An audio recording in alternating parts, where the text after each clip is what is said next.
Sprawling over 96 acres on the west side of Chicago. Gangster Al Capone and serial killer John Wayne Gacy did time here. Murderers have been executed within these walls. It's the limbo between freedom and prison. All detainees are innocent until proven guilty. Every day is a battle to maintain control.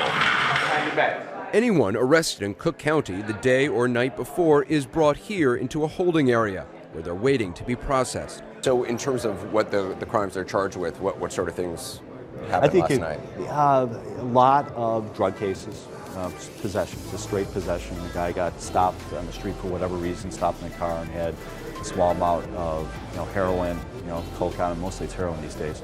A lot of retail thefts, guys stealing very small items. It's these kind of misdemeanors which account for many of the arrests in Cook County, and more than 75% of the jail population is African American. The larger part of the people that are here for drug offenses, small property crimes, and we have to have a more thoughtful way of approaching it, and not just saying, someone stole a can of beer, we're going to throw them in here for 300 days. Somebody broke into a place to sleep, we're going to throw them in here for 150 days. A lot of the trespassing charges you see is somebody breaking into an abandoned building to sleep there. To sleep. We're not talking about people that are breaking into people's homes. No, we're talking about people that are breaking into places to sleep, breaking into some place to get out of the cold.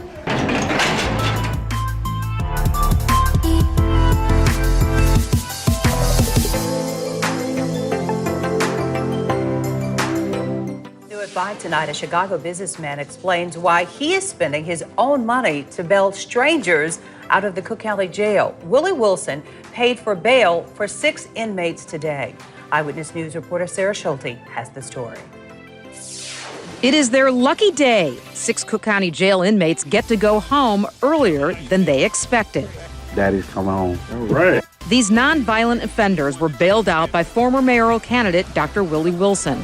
The inmates were locked up for misdemeanor offenses, but they didn't have a few $100s to make bail. Some of these kids just had a little ounce of marijuana and locked in jail for 2 or 3 weeks or months or years. That don't make sense. Dontel Mohed was arrested for identity theft 3 weeks ago. The 28-year-old couldn't afford his $500 bond. It was Mohed's first Cook County jail experience, one he hopes to never repeat. Absolutely not. No, I'm not even going to drive past this place. It was the first time in Cook County Jail for Russell Miller as well. He'd been locked up for 12 days after Miller couldn't come up with bond for a criminal trespassing charge. I prayed at night to God that everything would be all right, and the next morning, 5 people came in, called my name, and here I am now. Wilson worked with the sheriff's office to carefully pick inmates who are better off back in society rather than jail. Each will be assigned a case manager. Dr. Wilson helped us to get them out, and we're going to continue to stay with these individuals and make sure that they're connected and they don't fall through the cracks. All 6 are grateful for the opportunity and looking forward to moving on. I'm going to go back to my job and keep working. I'm not going to criminal trespass anymore. And the inmates have even more to smile about. Willie Wilson gave each $200 to spend on food, rent, or paying bills. And Wilson has pledged another $15,000 to bail more inmates out. In the Media Center, Sarah Schulte, ABC 7.